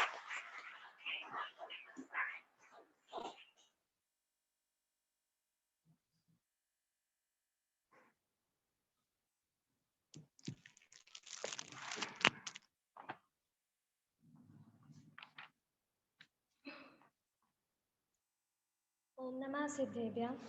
इस भक्तरुका मूले जानो मिथ्या भाव, ताको करो निर्मूल्य, करिए मोक्ष उपाय। आज ज्ञान प्रदायक गोष्ठी का तृतीय विषय है केवल निश्चयाभास के अवलंबी जीव की प्रवृत्ति। तो अब सर्वप्रथम पंडित जी जीव की प्रवृत्ति बता रहे हैं कि केवल निश्चय का गलत आभास करने से उस जीव की कैसी प्रवृत्ति होती है। तो पहले तो वह शुद्धात्मा को जानने से स्वयं को ज्ञानी मानता है कि केवल शुद्धात्मा को जानना ही कार्यकारी है, अब हमें कुछ नहीं जानना है, ज्ञानी हो गए अब हम। एकांत में बैठकर ध्यान मुद्रा लगाकर यह विचार करता है कि मैं तो कर्मोपाधि रहित हूँ, मुझे तो कर्म का बंधन होता ही नहीं है। इन विशेषणों का ध्यान करता है, विचार नहीं करता है, केवल ध्यान मुद्रा लगाकर बैठ जाता है। विशेषणों का क्या अर्थ है, किस अपेक्षा से कहे हैं, इसका कुछ विचार नहीं है। मैं अचल हूँ, अखंड हूँ, ये इन विशेषणों का भी ध्यान करता है, परंतु यह नहीं जानता ये विशेषण तो अन्य द्रव्य में भी पाए जाते हैं। इसे कुछ का विचार नहीं है, परंतु स्वयं को ज्ञानी मानता है। यह लिखा है शास्त्रों में कि ज्ञानी को आश्रयबंध नहीं होते हैं। तो इस बात को लेकर स्वच्छंदी होकर विषय कषायों में स्वच्छंदता पूर्वक प्रवर्त रहे हैं और स्वयं को बंध नहीं होता है, इस प्रकार जान रहे हैं। अब इसकी बात को गलत ठहराते हुए पंडित जी क्या कह रहे हैं कि यदि तू ज्ञानी हुआ है तो स्वपर का ज्ञान हुआ होगा, और स्वपर का ज्ञान हुआ है तो रागादि के जो कारण है, जो विषय कषाय हैं, तो उनसे रागादि होता है, तो उनमें क्यों प्रवर्त रहा है। वैराग्य भाव होता है जब ज्ञानी को वैराग्य भाव होता है, जब वैराग्य भाव होता है तब स्वयं में भी विषय कषायों से प्रवृत्ति छूट जाती है।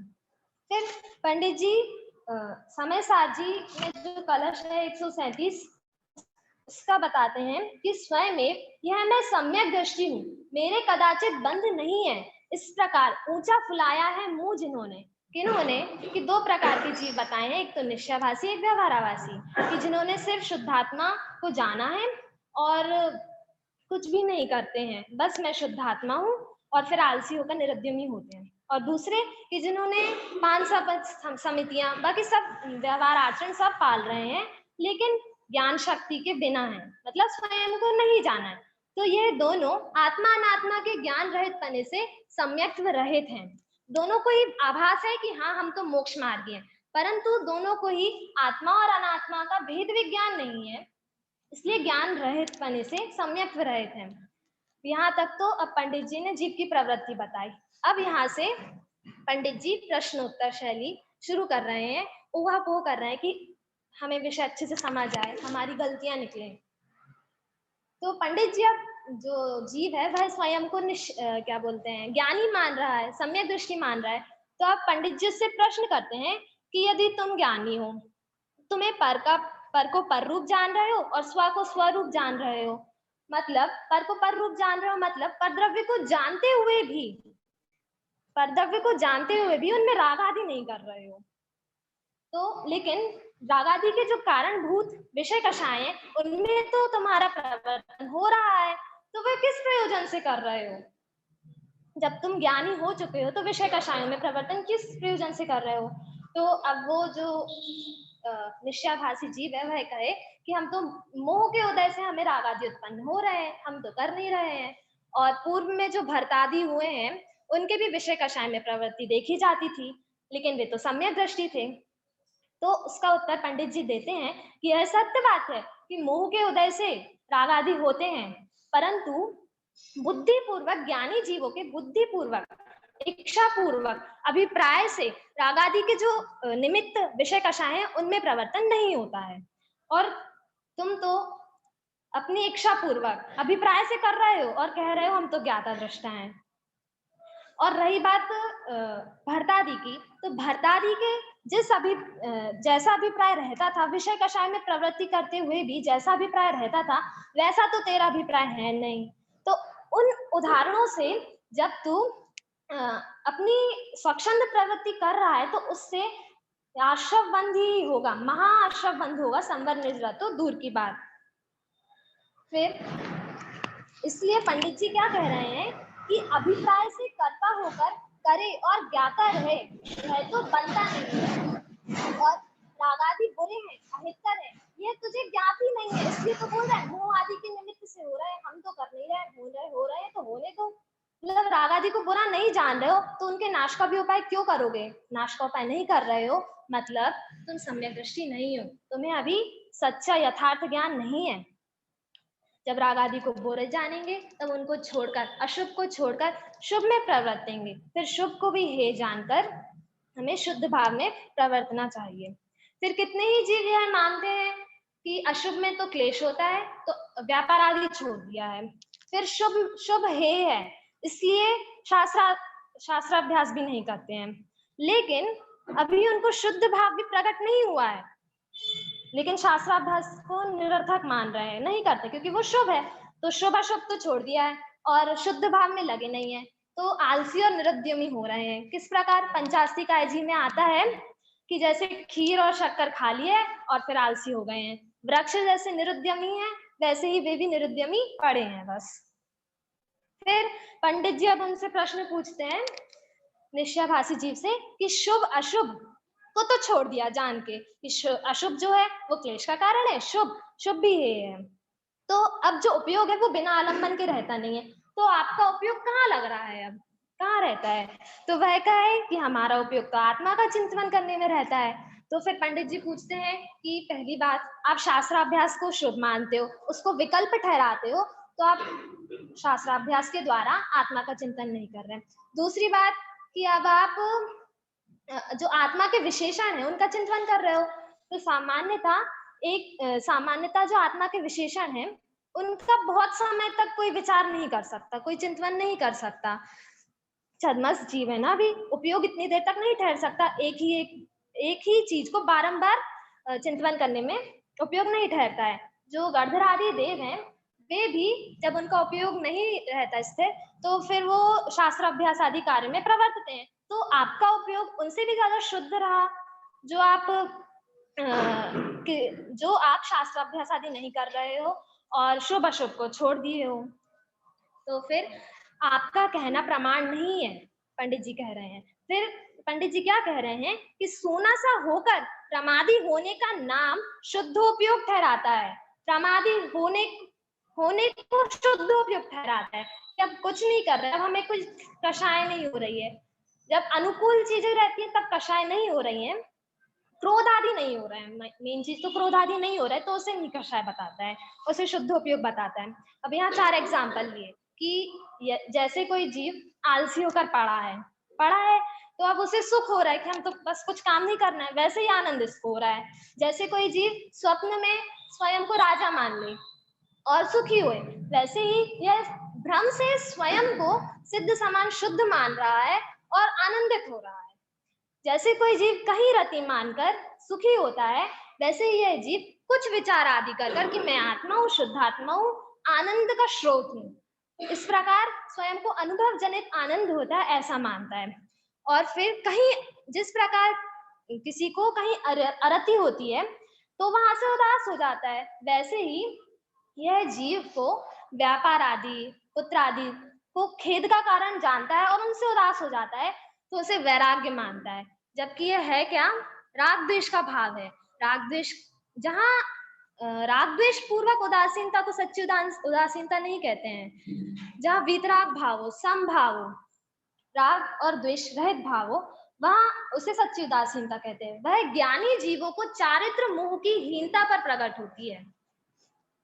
फिर जहाँ सुख, जैसे अब कोई जीव क्या क्या करते हैं कि व्यापार आदि में क्लेश जान लिया, तो अब उनसे निवृत्ति ले ली है। निवृत्ति लेकर अब निवृत्ति ले ली, उनको सब समय पर घर पर सब भोजन आदि सब मिल रहा है, अनुकूल सब चल रहा है, कुछ क्रोध नहीं हो रहा है, किसी से कुछ ज्यादा कहना नहीं पड़ रहा है, बस सब सही चल रहा है। तो क्या मान लिया कि हम तो कषाय रहित हो गए हैं।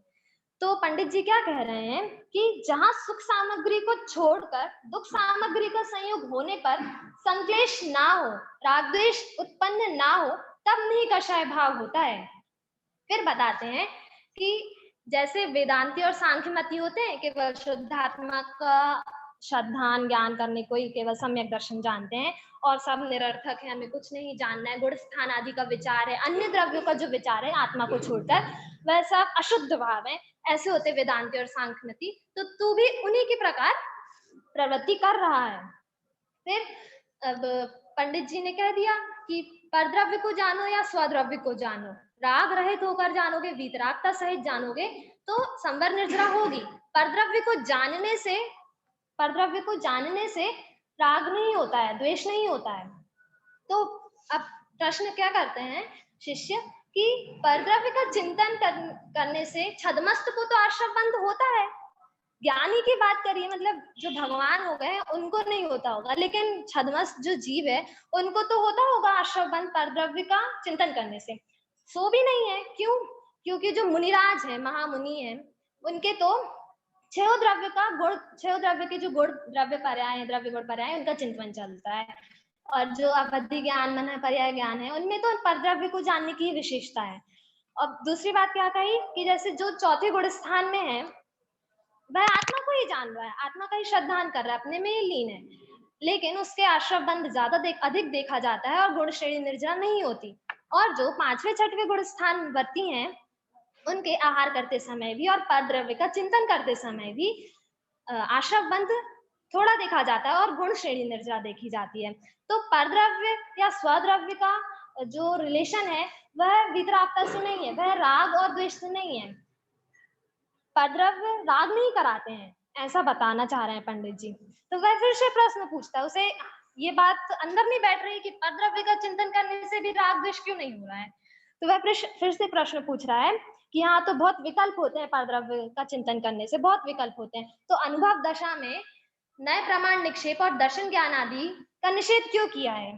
तो वहां बताते हैं कि जब हम वस्तु का निश्चय करते हैं, निर्णय करते हैं, तब तो हम वहां पर विकल्पों के माध्यम से ही हम वस्तु का निश्चय कर पाते हैं, निर्णय कर पाते हैं। जब निर्णय हो जाए तो हम फिर विकल्पों का कोई प्रयोजन नहीं रहता। लेकिन ऐसा भी नहीं है कि आत्मा का ही चिंतन चलता है वस्तु के निश्चय के बाद, परद्रव्य का चिंतन नहीं चलता।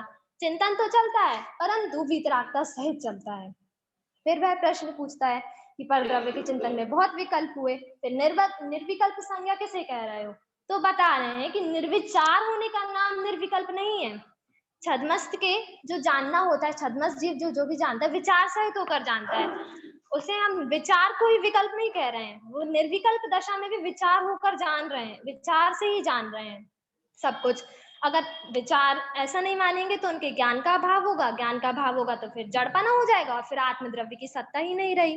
फिर वह प्रश्न पूछ रहा है, ठीक है वो जान रहे हैं, निर्विकल्प हैं और विचार भी हैं, ठीक है हमने मान लिया, लेकिन अब वो सामान्य का ही विचार कर रहे होंगे, विशेष का नहीं कर रहे होंगे। तो ऐसा भी नहीं है, विशेष पूर्वक ही सामान्य का अच्छे से विचार हो पाता है। अगर हमें किसी भी जो शंका समाधान होते हैं तो हम विशेष विशेष विशेष जाते हैं, तभी तो हमारी शंकाओं का समाधान होता है, तभी तो हमें सच्चा श्रद्धान होता है। इसलिए विशेष की अपेक्षा बिना सामान्य का स्वरूप भाषित नहीं होता। फिर वह प्रश्न करता है कि केवल स्वद्रव्य का ही विचार करता होगा, परद्रव्य का नहीं करता होगा। तो फिर बोलते हैं कि पर को पर जाने बिना, पर में पर बुद्धि लाए बिना तुम स्वयं में आत्मबुद्धि कैसे लाओगे।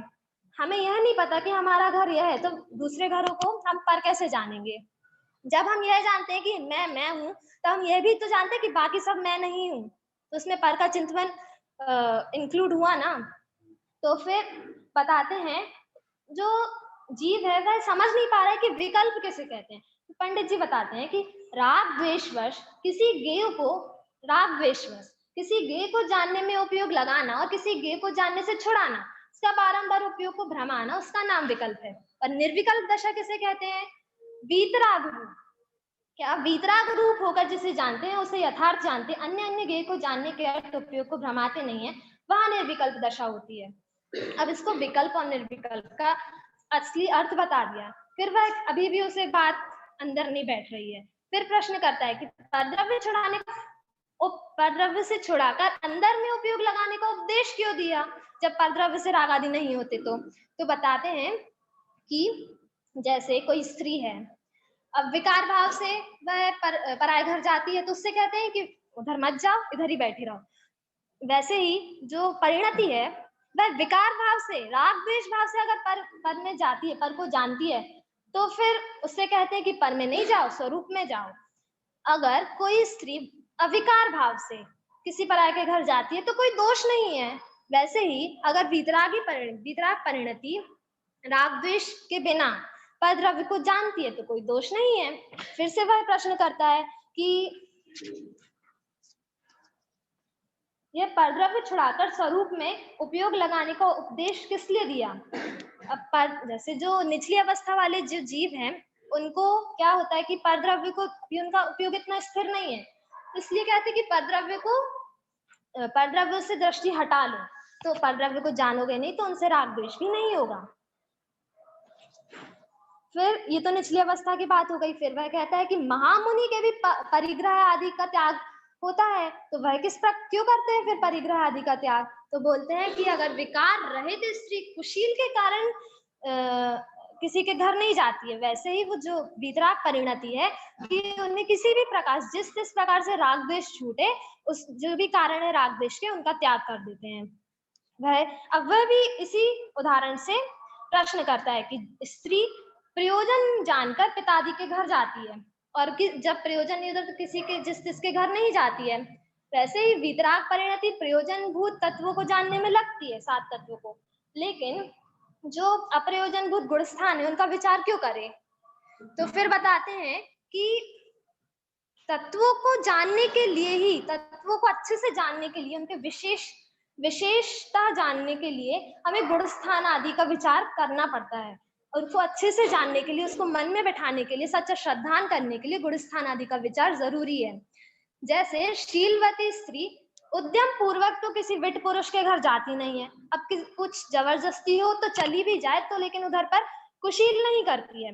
उसी प्रकार वीतराग परिणति उद्यम पूर्वक तो राग आदि के कारण परद्रव्यों में नहीं लगती है, लेकिन परद्रव्यों का जानना हो रहा है तो उसमें राग द्वेष नहीं करते हैं।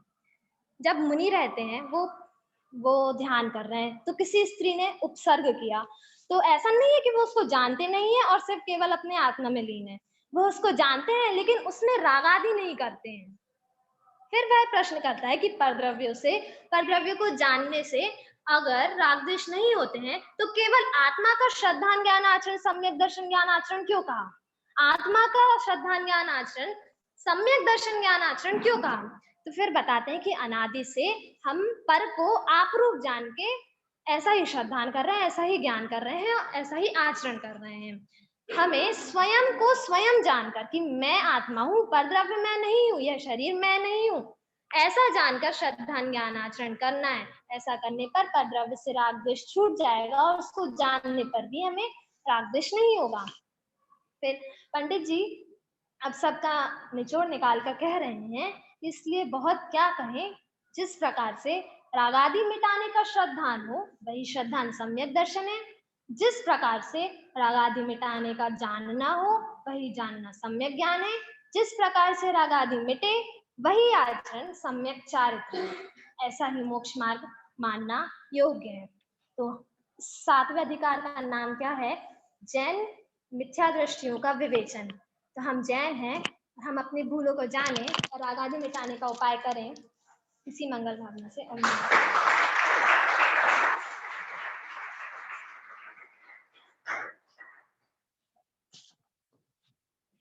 बहुत सुंदर विषय की प्रस्तुति अभी मुक्ति जी ने हमारे सामने करी।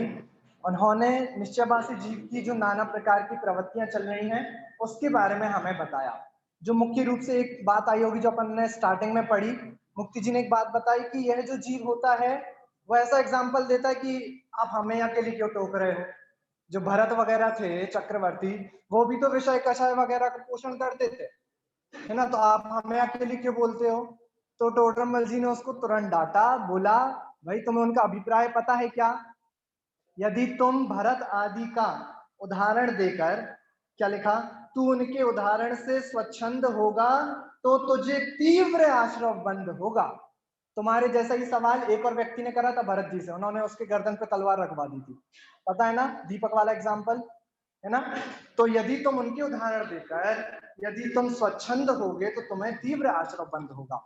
और क्या कहते हैं इस जीव के बारे में कि भाई यहाँ पे तो खीर और शक्कर वाला एग्जाम्पल दिया पंचास्तिका, अपन बुंदेलखंड वाले हैं, जैसे अपन बाटी खा ले, अच्छी बहुत सारी बाटी खा ले, बढ़िया दाल घी वगैरह डाल के, कितना तेज प्रमाद आता है, कितनी तेज नींद आती है, वैसे ही यह जीव निरुद्यमी हो गया है, प्रमादी आलसी हो गया है आत्मा की श्रद्धा के नाम पे।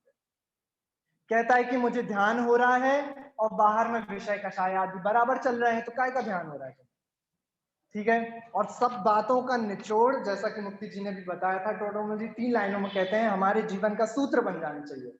इसलिए बहुत क्या कहें, जिस प्रकार से रागादि मिटाने का श्रद्धान हो वही श्रद्धान सम्यक दर्शन है, जिस प्रकार से रागादि मिटाने का जानना हो वही जानना सम्यक ज्ञान है, तथा जिस प्रकार से रागादि मिटे वही आचरण सम्यक चारित्र है, ऐसा ही मोक्ष मार्ग जानने मानने योग्य है। ठीक है, तो ये आज की अपन की गोष्ठी थी। अब बहुत शॉर्ट में 3 प्रश्न आपसे मंगलारती सिद्धांत जी पूछेंगे, हाथ उठाकर आप सभी लोगों को उसके उत्तर देना। हाँ, मंगलारती सिद्धार्थ जी, सॉरी 14 करतल ध्वनि से सिद्धार्थ जी का सवाल।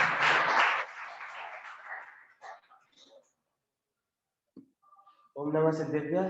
बहुत ही अच्छी गोष्ठी अपन ने तीनों वक्ताओं के माध्यम से सुनी। तीनों वक्ताओं की गोष्ठी के माध्यम से एक एक प्रश्न बस पूछेंगे। सबसे पहले पीयूष जी आए थे, उनका विषय था निश्चयभासी मिथ्या दृष्टि का सामान्य स्वरूप। तो बहुत आसान प्रश्न है कि प्रारंभ में ही जो उसकी भूल रहती है कि वो अपने आप को सिद्ध समान मान लेता है। ये भूल थोड़ी ना है, ये सिद्ध समान तो हम है ही और ऐसे ही तो मानना है, वरना मोक्ष मार्ग में आगे कैसे बढ़ेंगे। तो मिथ्यात्व कहाँ रह जाता है इसमें, भाई सिद्ध समान तो अपने आप को मानना ही है, तो मिथ्यात्व कहाँ रह जाता है इसमें, कैसी भूल कर लेता है अपने आप को सिद्ध समान मानने में। कोई भी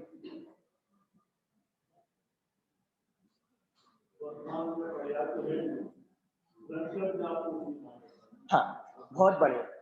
इसकी भूल ऐसी रहती है कि ये वर्तमान में पर्याय में ही अपने आप को सिद्ध मान लेता है। मतलब भाषा इतनी अच्छी हो जाती है इसकी बोलते बोलते तो मैं सिद्ध समान हूँ, मैं सिद्ध समान हूँ, मैं सिद्ध हूँ, ऐसी भाषा हो जाती है इसकी। तो ये इसकी भूल रह जाती है। हमें ऐसा मानना है कि द्रव्य अपेक्षा हम सिद्ध समान है, हमारे में इतनी शक्ति है कि हम सिद्ध बन सकते हैं, लेकिन अपन को ऐसा नहीं मानना कि हम सिद्ध ही हैं, क्योंकि हमारे पर्याय में मिथ्यात्व है। ठीक है, बहुत बढ़िया है, अच्छी गोष्ठी हुई थी। उसके बाद फिर दूसरी वक्ता थी प्रगति दीदी, और उनका विषय था निश्चयभासी की स्वच्छंदता। तो शुरुआत में ही पंडित जी ने बहुत सारी इसकी भूलें बताई थी कि क्या क्या भूलें करता है कि शास्त्रों को निरर्थक मान लेता है, तब को ये मान लेता है, ऐसी बहुत सारी भूलें बताई थी। तो इसकी सबसे पहली भूल थी कि शास्त्राभ्यास को निरर्थक मानता है। तो इसका समाधान पंडित जी ने कैसे किया था, मतलब मुनिराजों की जो क्रिया है उसके हिसाब से इसका समाधान किया था कि शास्त्राभ्यास निरर्थक क्यों नहीं है। तो कैसे समाधान किया था?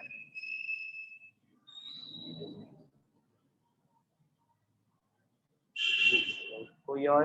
जितना आता है उतना भी। हाँ जी, आप देखते चलते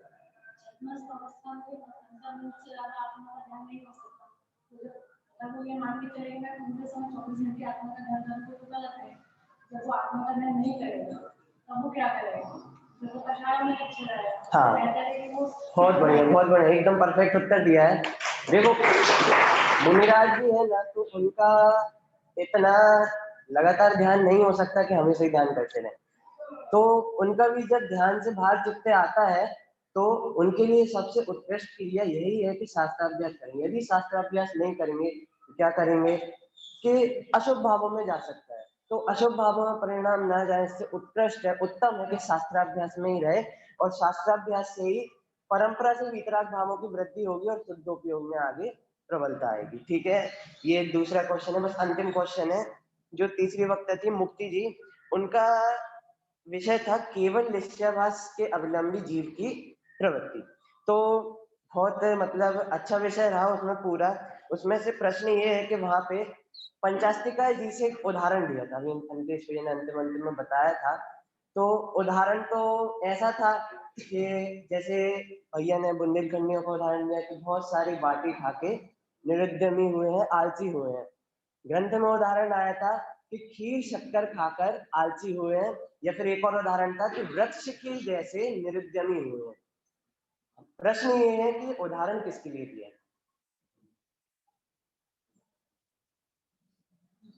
ये उदाहरण किसके लिए दिया था? हाँ नहीं, निश्चयाभासी के लिए दिया था, लेकिन क्या बात करके ये उदाहरण दिया?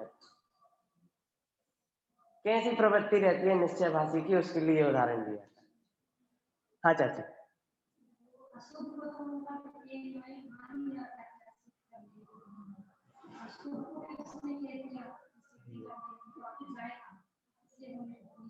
हाँ लगभग उत्तर सही है। व्यापार आदि को तो छोड़ दिया भैया, यहाँ बहुत आरंभ है, बहुत परिग्रह है, बहुत हिंसा है, हमें नहीं करना। शुभ भाव को छोड़ दिया,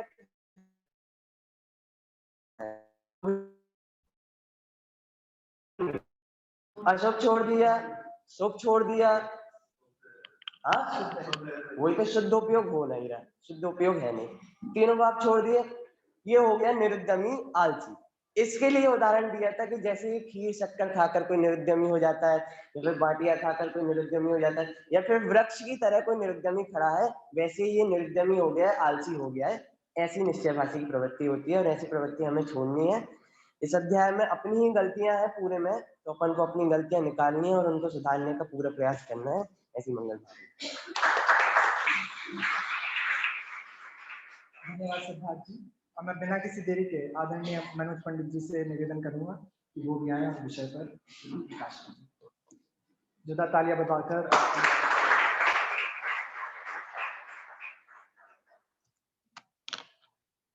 नमो हरिहंताणं, नमो सिद्धाणं, नमो आर्याय, नमो वैश्याय, नमो देवेशुरसां। पिछली गोष्ठियों की तरह यह गोष्ठी भी बहुत सुंदर हुई और तीनों वक्ताओं ने बहुत अच्छी तैयारी करके इतने विस्तृत विषय को इतने से समय में पूरा समेटते हुए स्पष्टीकरण उसका किया, व्याख्यान किया। तीनों ही वक्ता बधाई के पात्र हैं। पहले वक्ता थे पीयूष जी, उन्होंने बहुत अच्छा विवेचन किया, बहुत अच्छी तैयारी करके आए थे। थोड़ी सी एक आध दो जगह त्रुटियां हुई, जैसे बोले थे पर के लक्ष्य से राग होता है, पर के लक्ष्य से राग नहीं होता है, ऐसा बोले। पर के लक्ष्य से तो राग होता है, ऐसा था वहां पर। दो बार ऐसे शब्द आए, संसार क्यों किया है? संसार कोई ने किया थोड़ी, अज्ञानी जी स्वयं ही रागादिक करके संस्करण कर रहा है। दूसरे वक्ता प्रगति जैन ने अंत में थोड़ी सी लड़खड़ाई की, बाकी बहुत सुंदर वक्तव्य था। शुद्धोपयोग का जो टोके भी थे हम लोग, तो उसमें एक बात और ध्यान रखना कि शुद्धोपयोग के समय शुभराग हे है, शुभराग के समय शुभराग हे नहीं है, ऐसा नहीं है। शुभराग के प्रति हे बुद्धि तो ज्ञानी को प्रारंभ से ही होती है। जैसे अपन साबुन लगा रहे हैं शरीर में, उसी समय साबुन धोना है, ऐसा तो उस समय भी सावधान है, इसे लगाए रखना है, ऐसा सावधान उस समय भी। ऐसे ही शुभराग के समय भी शुभराग में हे बुद्धि होती है, परंतु जब तक स्वरूप में नहीं रहते, शुद्धोपयोग में नहीं रहते, तब तक शुभ राग में प्रवृत्ति उनकी होती है। न केवल प्रवृत्ति होती है, बल्कि उल्लास होता है, उत्साह होता है। क्यों? किस बात का उत्साह रहता है?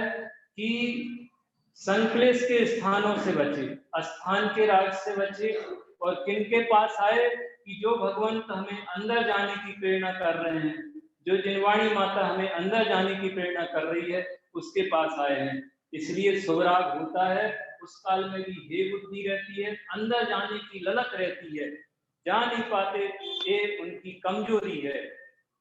तो ये विषय थोड़ा सा और ध्यान में रखना। और तीनों ही वक्ताओं का बहुत ही सुंदर वक्तव्य रहा। एक प्रेरणा करना थी कि सभी बच्चे हर बार जो गोष्ठी हो रही है बहुत अच्छी तैयारी कर रहे हैं और बहुत अच्छा बोल रहे हैं। समझो जैसे बड़े विद्वान जैसे बोले ऐसी तैयारी कर रहे हैं और ऐसा बोल रहे हैं और बहुत स्पष्टता से विषयों का स्पष्टीकरण कर रहे हैं। मैं इतना कहना चाह रहा था कि ये स्वाध्याय आप सभा के लिए कर रहे हैं। जब सभा के लिए करने पे इतना अच्छा, इतनी अच्छी तैयारी आपकी हो सकती है, तो यही अभ्यास क्यों ना आप अपने लिए करें।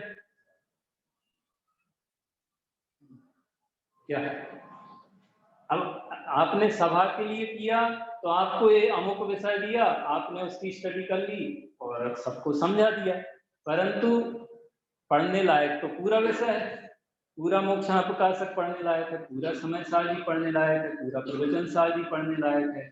तो आप लोग समय निकाल कर स्व के लिए स्वाध्याय करें और इसी गहराई से करें। अपनी स्थिति ऐसी हो जाती है जैसी महिलाओं की रहती है, पूरे घर के लोगों को भोजन बनाना है तो अच्छे दाल भी, सब्जी भी, रोटी भी, कुछ व्यंजन भी, पापड़ भी और जाने क्या क्या, और अकेले आज अपने लिए बनाना, अब चल जाएगा काम, ऐसे ही चल जाएगा, क्या क्या बनाना, ऐसा होता। तो दूसरों के लिए तो बहुत अच्छा बना दिया और अपने लिए, और होना चाहिए उल्टा,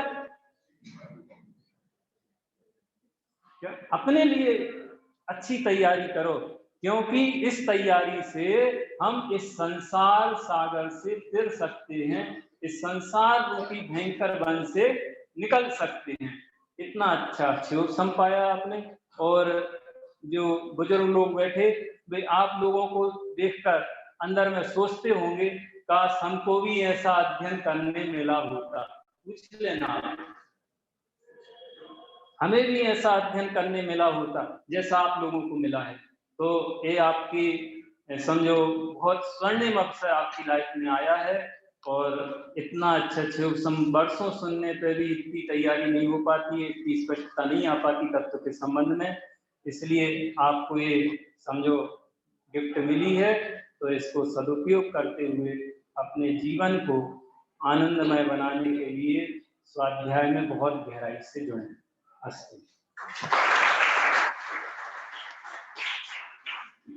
धन्यवाद पंडित जी, आपने जो बात बताई निश्चित तौर पर हम उनका ख्याल रखेंगे।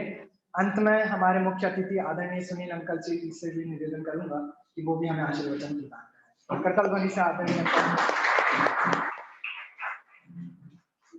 ओम नमः सिद्धिव्या। नमस्कार शुद्धात्म को, नमस्कार जिनवर वाणी, नमस्कार उन मुनियों को जिनकी चर्या समरस। यहाँ पर बच्चों के द्वारा अभी बताया गया, मूल में भूल चल रही है, मूल में हमारी भूल चली है, ये बच्चों के द्वारा हमारे ये बताया गया। बहुत अच्छी विवेचना की बच्चों ने, ऐसी सभी जगह विवेचना हो ऐसी हम कामना करते हैं। आदरणीय बड़े पंडित जी जो अभी अमान में विराज हैं, उनके प्रेरणा से हमारे यहाँ मंदिर जी की नींव डल गई है पुरसा। बहुत खुशी की बात है। श्री अभिनंदन जी भी हमारे पुरसा में भी वहाँ पे वहीं पे स्थित है और उन्हीं के द्वारा सब कार्यक्रम चल रहा है। मूर्ति भी अभी हम 3-4 दिन पहले जयपुर गए थे, लेके आए हैं।